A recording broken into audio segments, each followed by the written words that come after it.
All right. Hello. Today, my guest is a researcher, very important to me. And I made a research before, and he is the author of at least uh, he's used with that, but he's the author of at least 48 books. I think the last one released this week. I think I received on my mail. The title is Acceptance and Commitment Therapy for Behavior Analysts, a practice guide from theory to treatment. I recommend to my friends, as they know, and almost 700 scientific articles, co-developer of ACT, Acceptance and Commitment Therapy, training, plus podcasts, plus workshops, and for what I know, a life dedicated to teaching and research, plus another roles in life and so on. So today I'm so honored to be here, excited, and as you can see, nervous to welcome you here at the Psicopydia cast. That's the name of the project. Thank you very much for accepting this invitation, Dr. Stephen Hayes. I'm happy to be here, Felipe. Looking forward to the conversation. Great. So today I would like us to talk a little about the relationship between procrastination and digital social networks, which has been something very pervasive in my clinical experience as a psychologist, with many people saying that they feel themselves wasting many hours dedicated to the social networks day after day. When we think of when we think about this classical definition of procrastination as the voluntary delay of action despite expecting adverse outcomes due to this delay. I know it's a pretty broad question to start with, but what do you think about this relationship in our modern world with procrastination and social media usage? Well, there's a dynamic in all living creatures of smaller, sooner consequences dominating over larger, later ones.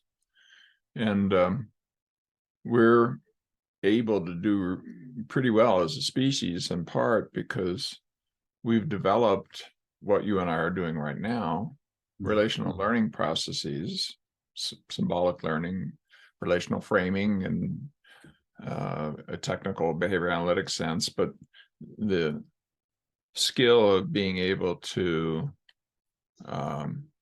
think about events and time and consequences verbally and have it change the functions of things that are present.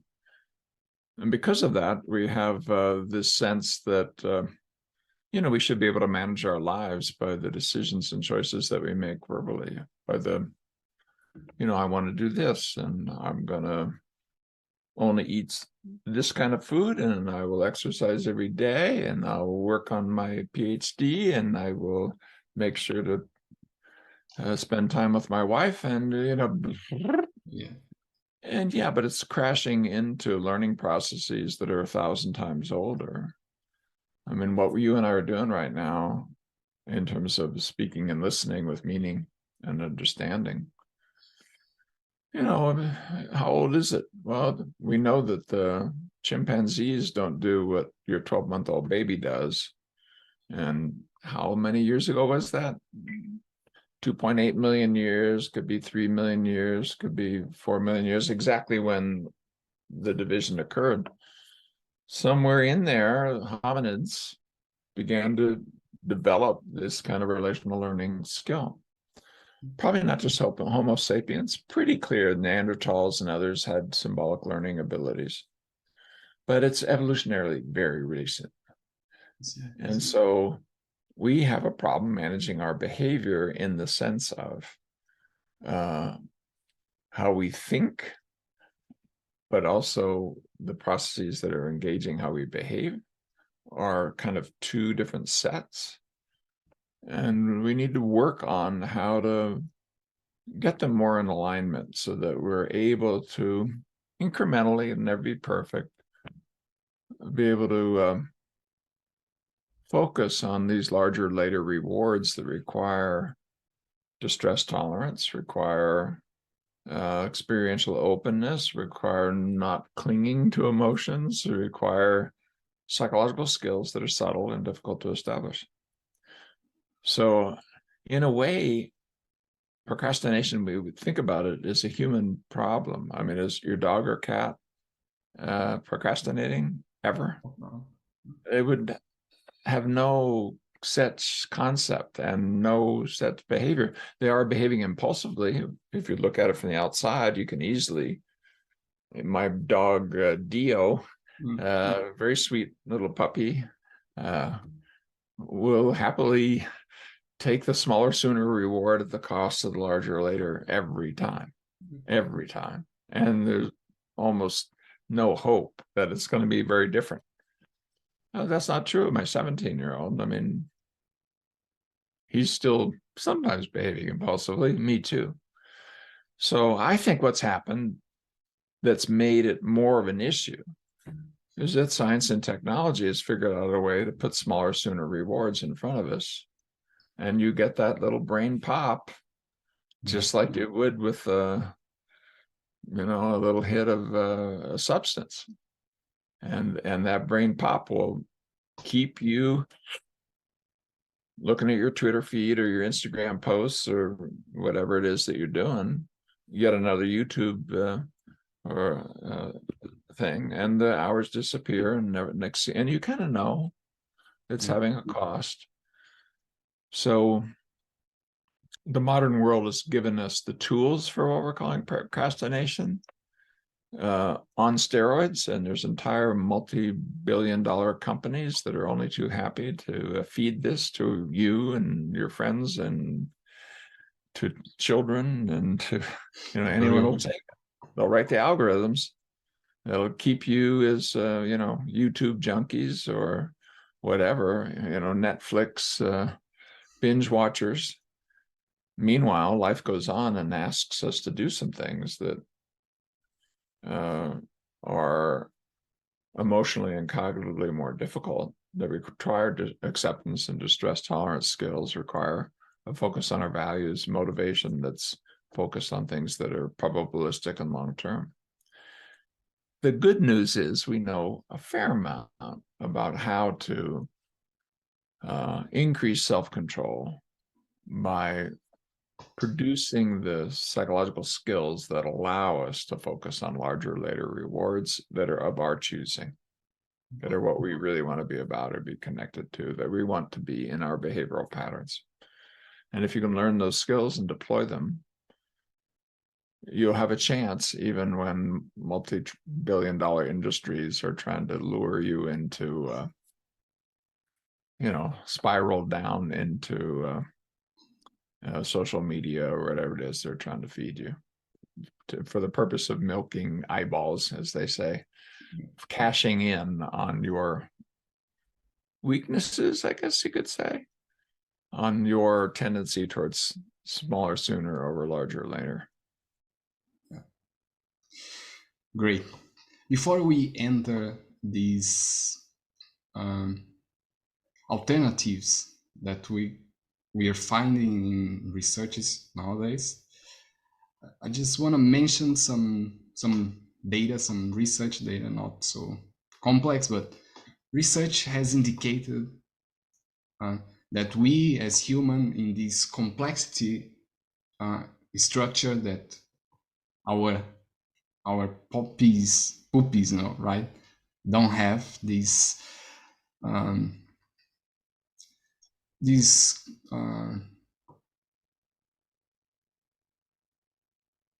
academic necessities or professional necessities, our complex social and cultural necessities. But in this context, some research indicates that the excessive use of social networks can have an impact on academic and professional results, higher sleep delays, short sleep, insomnia, greater anxiety, problems with the personal relationship, etc., etc. And at the same time, a lot of people relate the excessive use of social media to boredom. It's doubt of self-efficacy, negative thoughts about a task, fear of failure, feeling low, and an attempt of emotional regulation. Why do we spend so much time dedicated to social networks? Is it connected with this emotional regulation and experiential violence? Well, it isn't just this issue of, smaller sooner, trumping larger later. It is also the fact that we are the social primates. I mean, we evolved in small bands and troops. That's why language evolved. It evolved initially as an act of cooperation, I believe. There's three things that are especially characteristic of human beings: our cognitive abilities, symbolic abilities, our cooperative abilities, which are we're the super cooperators, not always, not in every context, but under the right conditions. And culture, we're able to greatly advance our ways of behaving in the world by these behavioral processes that go across the lives of individuals. Of the three, cooperation is almost certainly the one that started the other two, really, or that is most important. Because multi-level selection, the success of a group, can be itself become a focus of evolutionary forces, as it has in social insects and so forth. In eusocial species is the term that's used. And human beings are arguably a eusocial species. We're that cooperative, we're that social. So, if I was just feeding you drugs or something, that would be bad. But if part of the drug I'm feeding you is the pop of somehow feeling connected and part of something, especially in a world now where people are moving and relationship to family is diminishing and we're more and more kind of isolated. We didn't evolve to be in these little houses all by ourselves looking at machines. I mean, what's on the machines? Well, what's on the machine right now? I'm talking to somebody thousands of miles away, but I'm talking to somebody. Yeah. And this issue of boredom isn't just boredom, it's also loneliness. It's feeling, isolated and alone. Now, what needs to happen in development is that these emotion regulation skills evolve in the context of contacting difficult emotions and learning about the role of emotions, including positive ones, and allowing them to serve a positive function in your life where the ebb and flow of emotion brings the past that's relevant to the present into the present in a way that allows you to acquire some wisdom from things that have happened in the past, mistakes that have been made, positive steps that have occurred.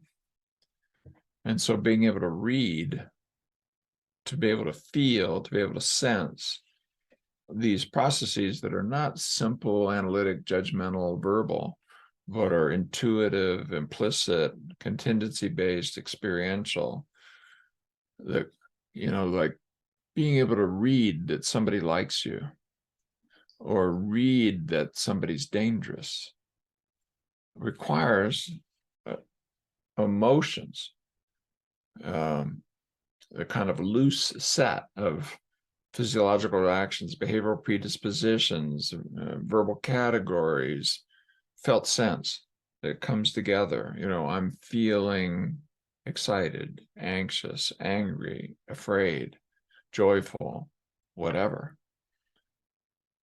So I think learning how not just to regulate, the language of emotional regulation sounds kind of top down and mindy and like you have to, but really, if you look at what it measures, what the popular measures are of emotional regulation, they're really measures of helping the affective domain to serve a proper role in your life. And they include things that don't look like a regulation at all. So, for example, emotional openness and acceptance of emotion is one of the primary factors on things like the DERS, the most popular emotional regulation scale that Kim Gratz and colleagues developed. Kim Gratz is kind of an ACT, DBT, CBT person. And there's ACT ideas built into it. And one of the primary scales is emotional acceptance. You wouldn't normally think of that as regulating in the sense of, doing something, turning a knob. Sure. But in terms of allowing emotion to serve a proper function in life, these kind of emotional openness, acceptance, deepening, recognizing, observing, describing, those kinds of skills are what we mean by regulatory skills. So I think if you're going to live in the modern world with its constant distractions and temptations to engage in behaviors that are fine, but not when they're excessive, and that allow us a sense of connection, participation, community, you need to find a place where other sources of behavior regulation can come in. Emotions assume a proper role. Or, if you can't sort of put your, if you can't find a way to allow your thoughts and feelings to assume a proper role in your life, your thoughts and feelings are going to drive your life without your choice and participation, without you being the author of your own story. And the way I sometimes say it is we need modern minds for a modern world. And maybe we don't need to be little baby Buddhas, but we need to be a whole lot better at emotional and cognitive openness and being able to come into the present moment consciously and then focus on what's important and get our behavior oriented towards that. Those 6 things that I just said in 2 sentences or 3 sentences are what we mean by psychological flexibility. And if you don't have psychological flexibility skills, you will be manipulated by the business entities that are only too happy to have you addicted to the social media streams that you're in.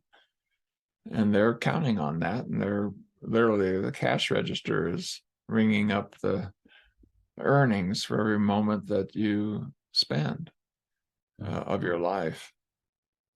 So if our kids don't learn those skills, they're going to be the servants in their life, not a master of their life. And they'll be serving what? They'll be serving the big business interests that are have lots of scientists in the basement working out how to keep things short enough, changing enough, popping enough, social enough, important enough that just one more little pink, pink, pink, just one more 2-minute long Instagram post to watch. Or you notice how they keep getting shorter and shorter and shorter. It's not by accident that you tweet in very small number of characters, or the Instagram, once you get past 2 minutes, you're doomed. It's just not going to be looked at. It's really interesting because a lot of people has to look for this updating, and some researchers have found that this frequent interruption due to smartphone lead to inattentive and hyperactive symptoms characteristic of what people say of ADHD Sure. diagnosis. But at the same time, I have found some studies that relate procrastination to lower levels of acceptance, emotional openness, as you said, lower levels of mindfulness, and of committed action. Sure. Which astonishing. It's crazy how a lot of people are looking for a diagnosis of ADHD, and I can see that's related with the way people are functioning in this modern world, with our not modern or updated mind. Yeah. Well, ADHD is something that, like all of the top-down diagnostic categories, these normative diagnostic categories that are spread around the world, is how we should think about our behavior and our difficulties. It's just one example of many. The problem with labels like that is, as soon as you start talking that way, you also often begin to buy into an underlying kind of neurobiology explanation. I mean, after all, ADHD in its earliest forms was called minimal brain dysfunction. Mm-hmm. I mean, so if you look at the history of this concept, and then you have these anomalies. Let's just take things like, who are the children in elementary school who get ADHD diagnoses? Well, a school year starts based on your age in most educational systems around the world, which means that in a given year, some of the children are younger and some of the children are older, based on the calendar and where you start your school year. If you start your school year in the fall, the date will fall in the fall. If we changed it and we started our new school year in the spring, the date would fall in the spring. It's arbitrary. Yeah, but you get dramatically higher levels of ADHD in the children that are just after the cutoff. Well, that can't be biology, my friends. There's no biological God in the universe, sprinkling genes based on what month you're born. That's insanity. It's an artifact of putting children into classrooms, asking them to do things that are hard for kids, often that don't make much evolutionary sense. Like, why aren't you allowing the kids to get up and in small groups move around and learn that way? No, you're supposed to sit in a chair. Yeah. At 6 years old, you sit in a chair? Have you ever watched what 6-year-olds do, or 7 or 8-year-olds do? They don't sit in chairs. Yeah, sit in a chair for hours at a time with a desk in front of you. What? Really? Well, this is insanity to begin with, just in terms of the idea that that's how you'd educate children. Completely out of touch with our evolutionary history. It's all good for the buildings and the classrooms and the teachers, maybe, but not for the children. And then what is it? Well, next thing you know, the younger half of the school year kids are getting the diagnosis. Next thing you know, they're on methylphenidate or Ritalin. Really? Okay, so you're going to take kids who you're forcing to do things that are really hard to do, and you're going to speed them up so much that they can sit there and still attend, despite the fact you're asking a completely ridiculous thing of children. And that's on you, not on the kids. And the answer is yes. So, boy, I'm really, and then people will say, well, it's neurodiversity. It really is real because blah, blah, blah, blah. And then you dig into the polygenetic studies and so forth. And yeah, if you count 200 or 300 different specific loci, you can get some difference. but they still only account for a small percentage of what we're calling ADHD, and we way over-medicate kids, in my opinion. The early randomized trials that had behavioral programming as compared to medications, where medications won, by the time you go to a 2-year follow-up, that's no longer true. The medications lose their effectiveness over time because your body adjusts to them. And some of the things like kids who are put on what, after all, are pretty powerful drugs. I mean, they're drugs of abuse. There's a black market where you can trade your Adderall or whatever it is that you're taking. Or it's, people literally are shorter of stature if they've spent their childhood on these drugs. That's just a little indication. If you can measure with a ruler how your body is short, your body is responding to them. Now, I'm not against medications, but I am against top-down normative categories being forced on people when it leads to then a biologizing perspective that it can be dangerous for people, good for a $1.4 trillion industry called Big Pharma, but not necessarily good for the individuals, and with no clear way forward is how do we change our culture to move out of this. So we need to be working on our children acquiring the skills to have that kind of longer term focus and to deal with these attentional problems, some of which are being actively programmed into our behavior for the interests of capitalist companies. And I'm not against capitalism, but I am against unregulated capitalism that can do things like create a system in which, in some schools here in the US of A, half the kids are on medications and half the children. It's like crazy. So what about the alternative of putting emotional regulation skills training in schools? What about the alternative of creating schools that fit the evolutionary history of human beings and allow kids to be kids while still learning? I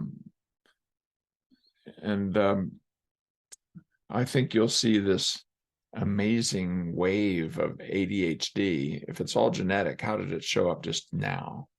Genetics doesn't just show up now. So you have this incredible increase in ADHD. That's cultural, it's situational, and it's losing our sense of these normative categories being there only to help guide us towards effective action, instead being a category you live inside for the rest of your life.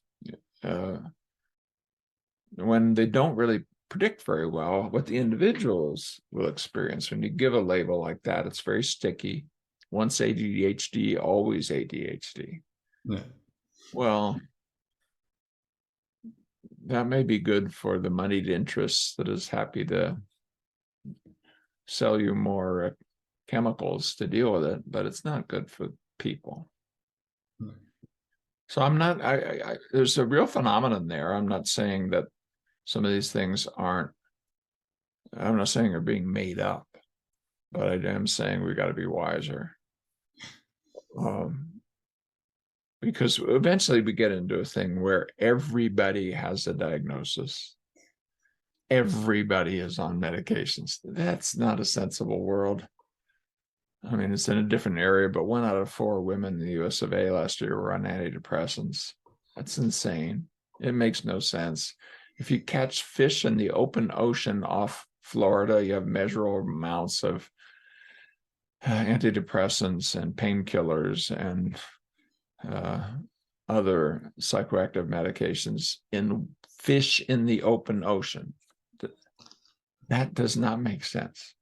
So something's wrong, and the solution that I'm pursuing and that many of us are pursuing is to focus on processes of change that are important within the lifetime of individuals, give people the skills they need to be able to manage their life better, and let's work on the empowerment skills that are needed to be human in the modern world, with all of its temptations to procrastination, distraction, and kind of short-term gains at long-term pain. And see if we can do a better job of creating community that's real, that isn't just artificial and in social networks. I'm fine with social networks, including through technology, but let's find a way to make them real and sustainable, healthy, and useful for people. Yeah, exactly. The idea, it's not demonizing this, but it's interesting you saying, because this empowerment is very important. Because, for example, my wife she's a philosophy teacher in high school, and he's facing a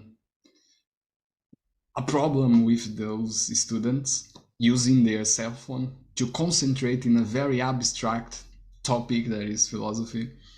Yeah. And when she tries to remove, or their cell phone is discharging, they feel anxious, they feel agitated. It's hard to manage that.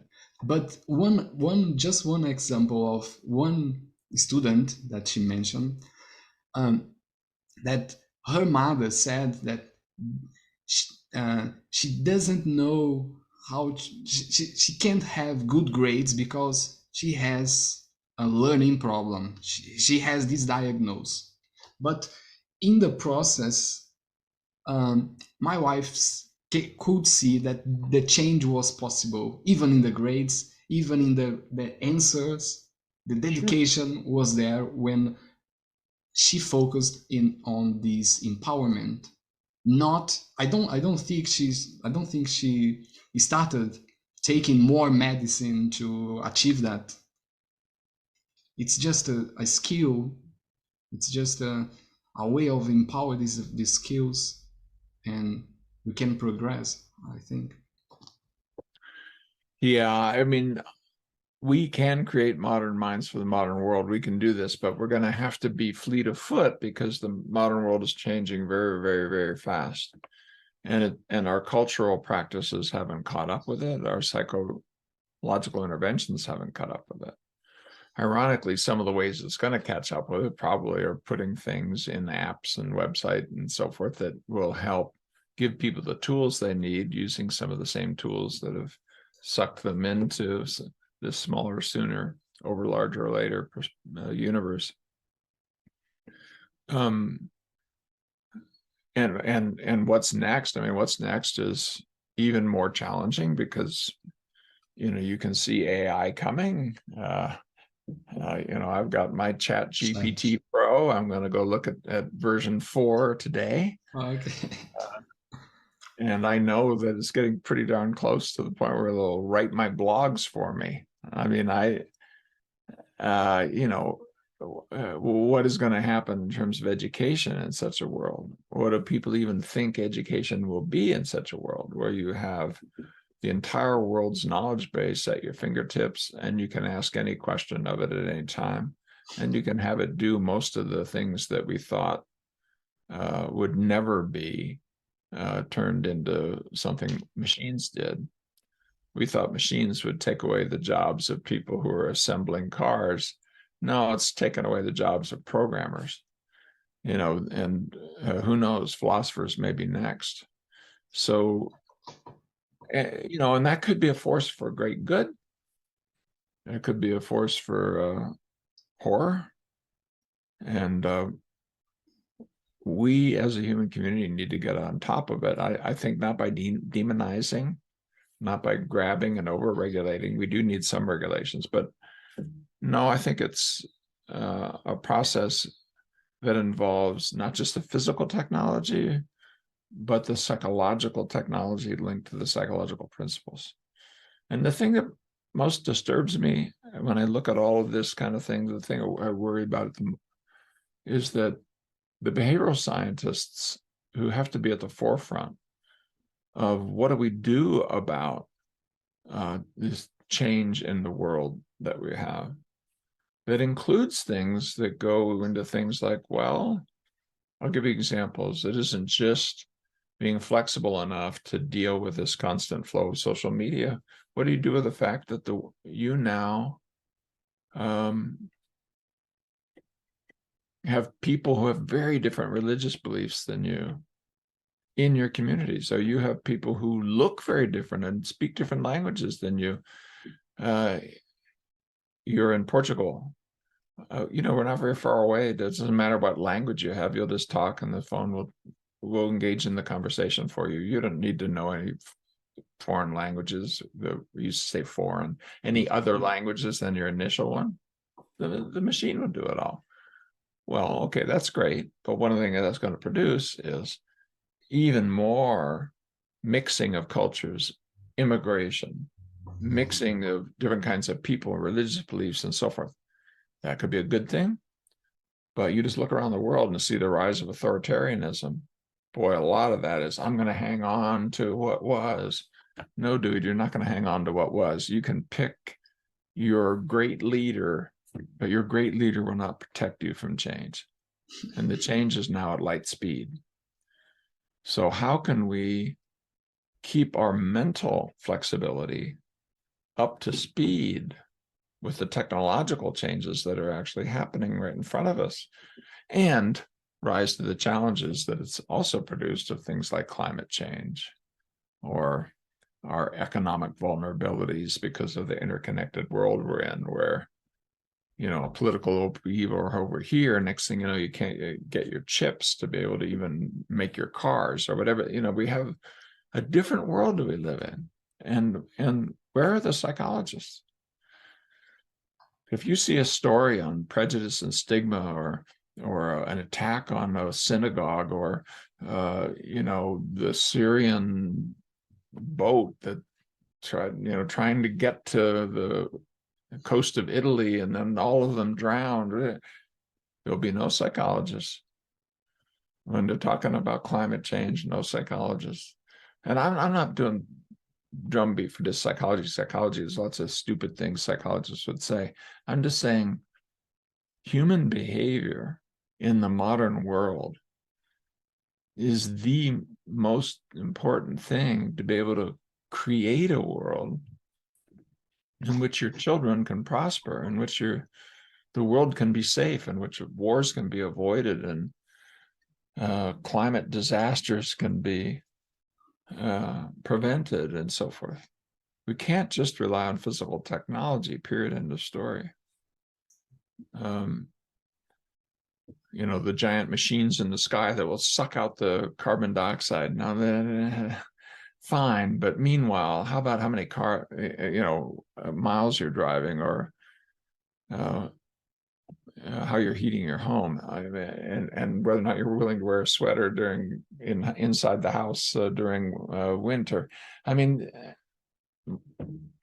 my very first book the title was Environmental Problems, Behavioral Solutions. Mm-hmm. It's still in print because I think it's still one of the only books now, almost 50 years later, that looked at how human behavior and the psychology of human behavior was going to be needed to be able to step up to the challenge of what was coming. And with the first Earth Day from 1972, was it? Till now, almost 50 years later, not almost 50 years later, we still don't have the behavioral technology in place just to do that one little thing, never mind what has happened since in terms of social media and the internet and all the things, good, bad, and indifferent, that affords. How do we manage those things? So I don't know exactly what the solution is. We know some. You mentioned some. I mean, you take the effect of social media on procrastination. We can manage a lot of that with giving people emotional, cognitive openness, and teaching those mindfulness skills to come consciously into the present moment, and then to focus on what really brings meaning and purpose to your life by choice, and organize your behavior around that. Those processes will moderate disappearing into your social networks mindlessly for yet another day, and then waking up to the fact that you didn't work on this important thing that needed to be turned in next Tuesday, or whatever the thing is.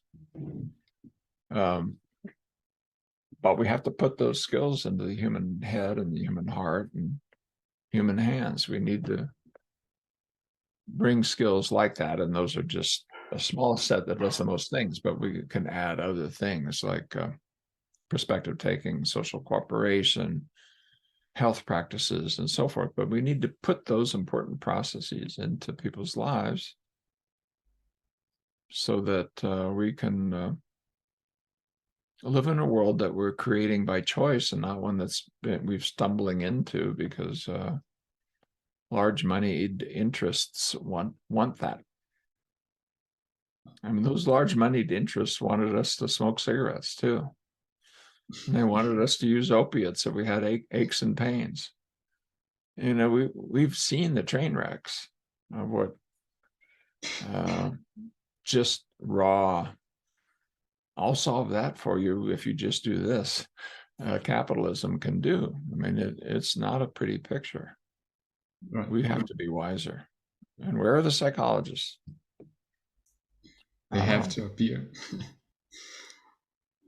I hope the people who are listening to your podcast, because these are people who have interest in behavioral science, will think about how to put behavioral science where it needs to go, which is into our schools and into our churches and into our communities, into our businesses, and into these conversations, into the policy room, in a way that is humble. It's not that we have the answers, but that we have some answers, and we have some ways of evaluating those answers that others have to make sure that they serve our interests. You know, that confuses me a lot when I see the will of people of making those changes, but I don't know if it's the appropriate approach. For example, like in my Instagram, I have a lot of psychologists there, but I also can see this reification or this reproduction of those contrary ideas, this formalism that things cannot be changed at all, that things are like these diagnosed 1 or 2, and it's the appearance is that there are more professionals saying about a lot of themes, but the content, it's not so good as your as your invitation. Well, I probably said the wrong thing by saying there's more psychologists, but really what we need is more psychology that is held to account to being able to actually deliver positive outcomes in that context. And, you know, I think the field itself has some big changes that need to occur. And one of the problems, and you can see it in this overdiagnosing that we're doing, on the one hand, one of the effects that's very positive, I think, on our young people from these machines is that people know that they're individuals. They don't listen to radio stations anymore. They have their music stream and they pick it and they share it with their friends. And many people have many different streams that they can listen to. And you can even get your friend to share their particular stream, and it'll be a mix of many things, maybe. And if you like it, you can be part of it.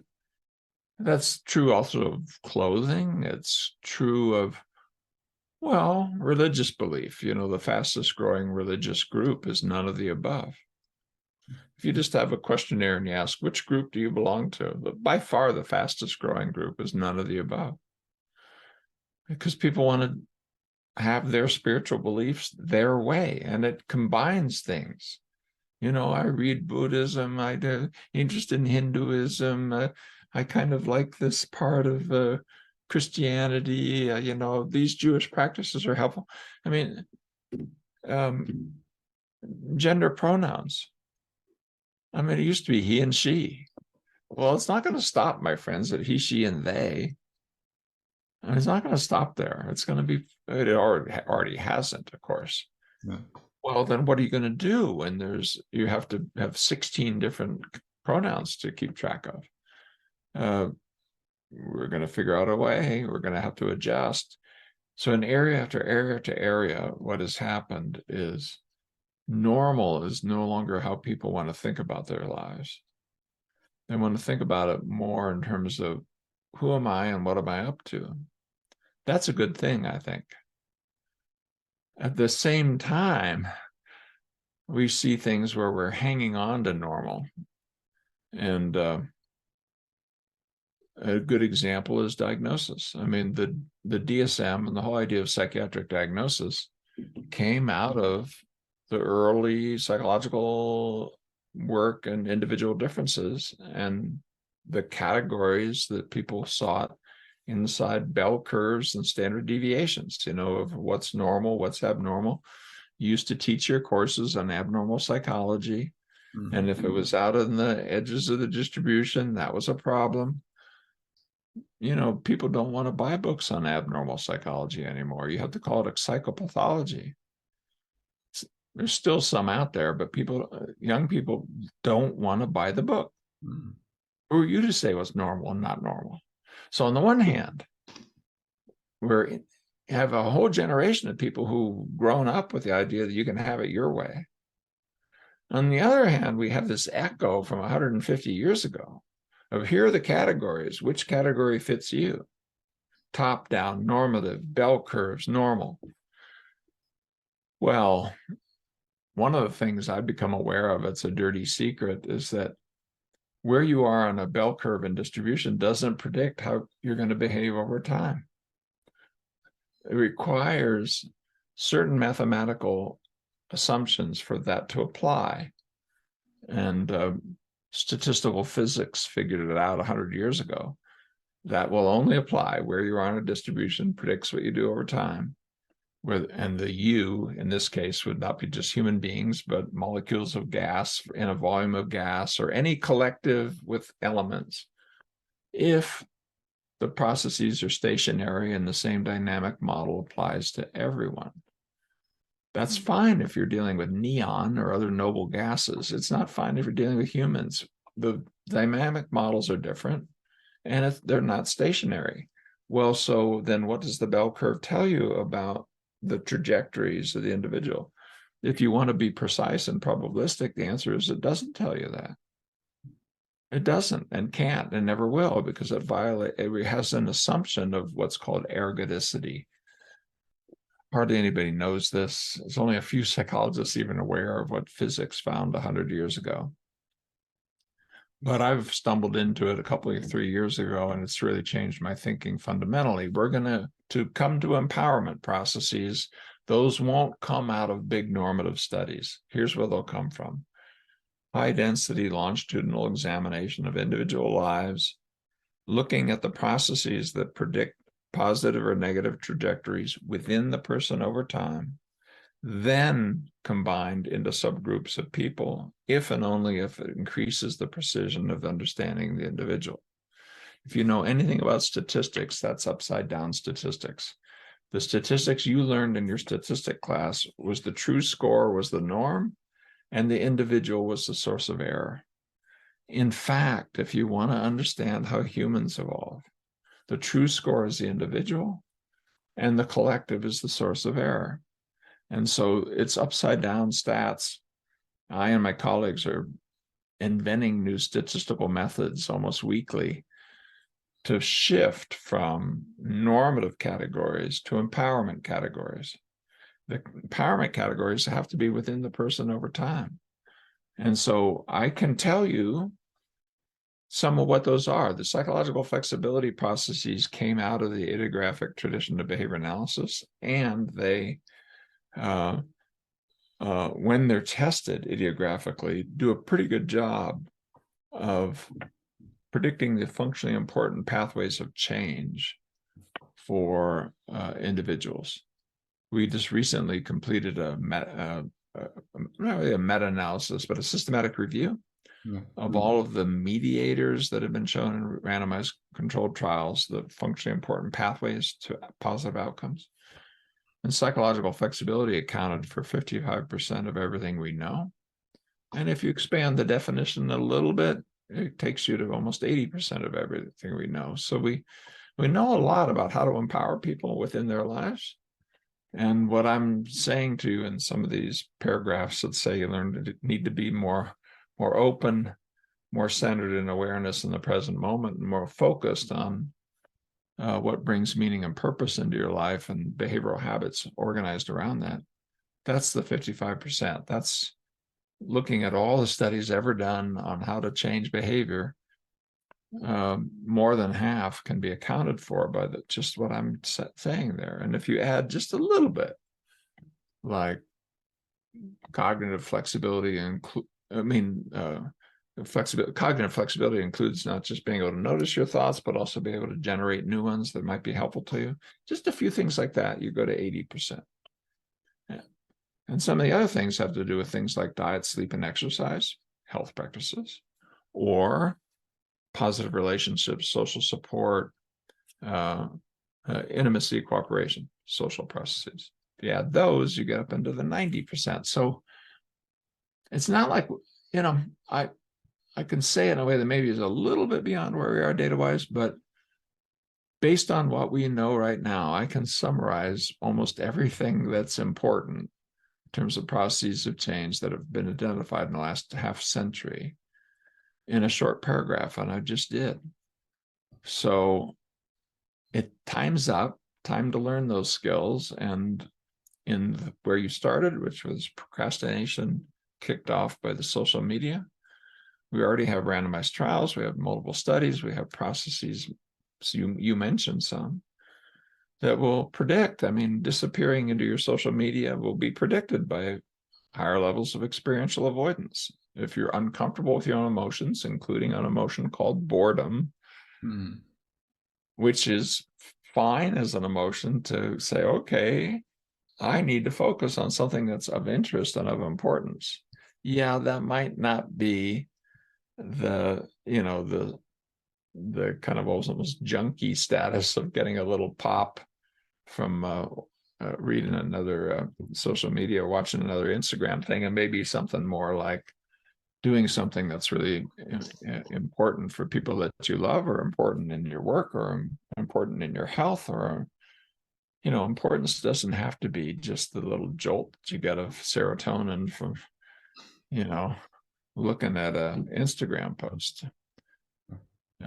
Put that in balance, use it some when it's time for that.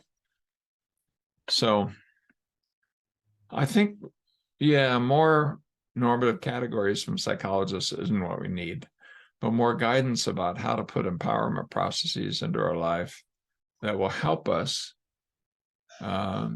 create the kind of lives that we want to live, and live a life on purpose. Don't just live life stumbling and accidentally. Doesn't mean over-regulating, doesn't mean constantly thinking about it. It means being able to make some wiser choices as to what really serves your interests. And a lot of that's going to have to be up to you. You're going to have to look in the mirror and say, what am I about? What do I really want? What's really important to me? If you don't do that,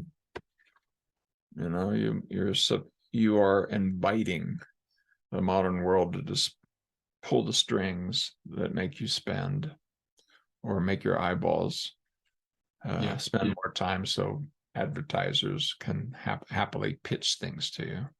Yeah, just serving like this metaphor of that game